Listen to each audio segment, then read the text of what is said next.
ঈদ মোবারক আপনাদের সবাইকে। হ্যালো, আসসালামু আলাইকুম। কেমন আছেন সবাই? দেখতে দেখতে আজকে চান রাত হয়ে গেছে।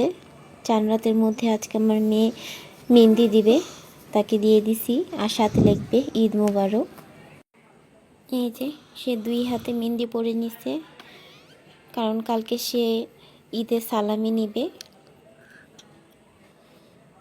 ঈদের সকালে যখন তার বাবা নামাজ পড়ে আসছে, সে তার বাবাকে সারপ্রাইজ দিবে। সে রেডি হয়ে বসে আছে যে তার বাবা আসবে, তাকে সালামি দিবে। এই তো সে তার বাবাকে নিয়ে এখন বলতেছে যে বাবা বসো। তারপর বলল যে সালামিটা দাও আমাকে। তার বাবা বলতেছে সালামি লাগবে। সে এখন টাকা নিতেছে।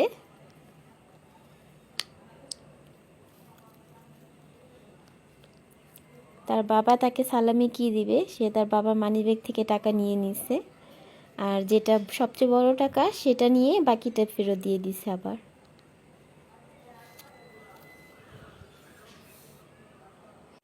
আমেনা সালামি নেওয়ার পরে আমি আমেনার বাবা চলে গেলাম বিক্রমপুরে, তার দেশে। আমরা সাইনবোর্ড চলে আসলাম, সেখান থেকে সিএনজি নিয়ে আমরা চলে যাব চাষারা। সেখানে চাষারা আগে পৌঁছাতে হবে।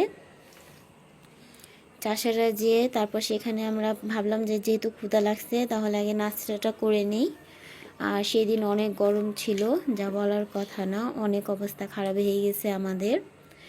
এই এখন আমরা বসে নাস্তার অর্ডারটাও দিয়ে দিলাম। নাস্তার মধ্যে আমরা নিলাম পরোটা, মুগ ডাল দিয়ে খাসির মাংস, আর এগুলো এই যে নাস্তাও এখন আমরা করে নিতেছি। আমেনা কুক খাবে। একটু তাড়াতাড়ি বের হতে হবে যেহেতু আজকের মধ্যেই আবার আসতে হবে। তারপর চাষারা থেকে সিএনজি নিয়ে নিলাম। এই যে আমেনা কুক খাচ্ছে।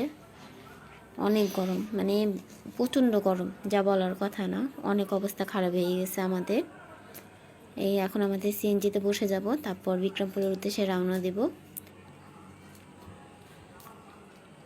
এত গরমে যে কিভাবে যে যাতায়াত করব। আমরা প্রায় চলে আসলাম, আর একটুখানি পথ বাকি, মুক্তারপুর চলে আসলাম। আর মুক্তারপুর আসার পরে মনে হয় যে না, এখন একটুখানি শান্তি লাগতেছে, একটু বাতাস আসতেছে। অনেক গরম, অবস্থা খারাপ হয়ে যায়। ঈদটা এবার একটু গরমে পড়লো, যেহেতু আল্লাহর রহমত যে রোজাটা একটু আল্লাহ তাআলা একটু ঠান্ডাতে দিল। সবসময় তো আর ঠান্ডা থাকবে না, একটু ম্যানেজ করতেই হবে। এই আমরা এখন চলে যাব দোহা দাদি বাসা, যেহেতু ঈদের মধ্যে একটু দেশে তো যেতেই হবে। তা দাদির সাথে সে দেখা করবে। এখন আমিনার মনটা খারাপ যে আর কত সময় লাগবে। তার অবস্থা গরমে অনেক খারাপ হয়ে গেছে। তো বাসার মধ্যে পৌঁছে গেলাম। সে তার ফুফাতো বোনের সাথে খেলা করতেছে।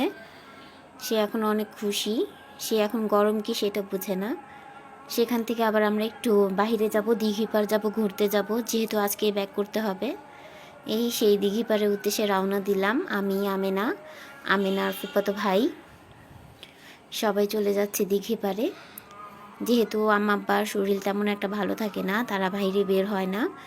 দিঘিপাড়ে চলে আসার পর আমেনা এখন লঞ্চে উঠবে, কিন্তু সেখানে আর উঠা যাবে না।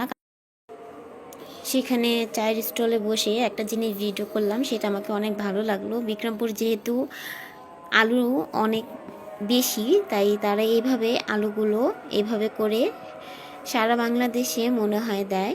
আমার শিওর জানা নেই, আপনারা যদি জানেন তাহলে অবশ্যই জানাবেন কমেন্ট বক্সে। মানে অনেক আলু, অনেক প্রায় নিয়ে আসতেছে, রাখতেছে এভাবে অনেক সুন্দর করে। আমাকে অনেক ভালো লাগলো এই জিনিসটা। শেষে চলে আসলাম একটু বেড়াতে তার মামি বাসা। সেখানে আমেন আমার জন্য আম নিয়ে আসছে। সেখানে অনেক আম, অনেক, যা বলার কথা না।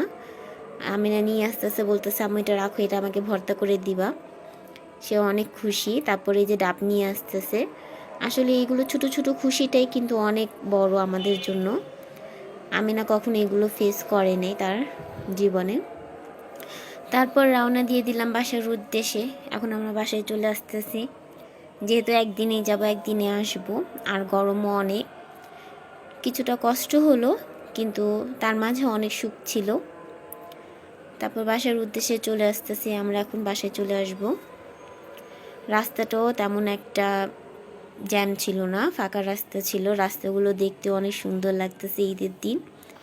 আর সবচেয়ে সুন্দর হলো এই যে এই দৃশ্যটা, সেটা হলো আমাদের সন্ধ্যাবেলা ঈদের। প্রায় নারায়ণগঞ্জের রাস্তাটা দেখতে যে কী যে সুন্দর। সেখান থেকে আমরা রিক্সা নিয়ে চলে যাচ্ছি শনি আঁকড়া।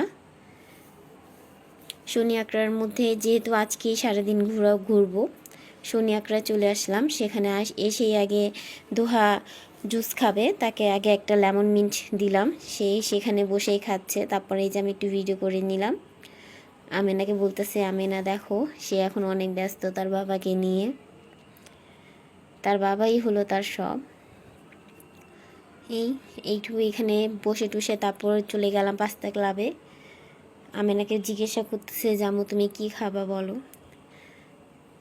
দেখতে দেখতে অর্ডারটাও দিয়ে দিলাম, যেহেতু পাস্তা ক্লাবে আসলাম, পাস্তা যদি না খাই তাহলে কিভাবে হবে। পাস্তা একটা কম্বো ছিল, 2টা পাস্তা, তারপর আপনার 10 ইঞ্চের পিৎজা আর 2টা ড্রিঙ্কস, এগুলো একটা কম্বো ছিল ওনাদের। প্রায় 1000-এর মতো বললো। আমাকে এই কম্বোটা অনেক ভালো লাগলো। শেষে আমরা ডিনারটা করে তারপর বাসার উদ্দেশ্যে রওনা দিয়ে দিলাম। এই ছিল আমাদের প্রথম ঈদের কাহিনী। আপনার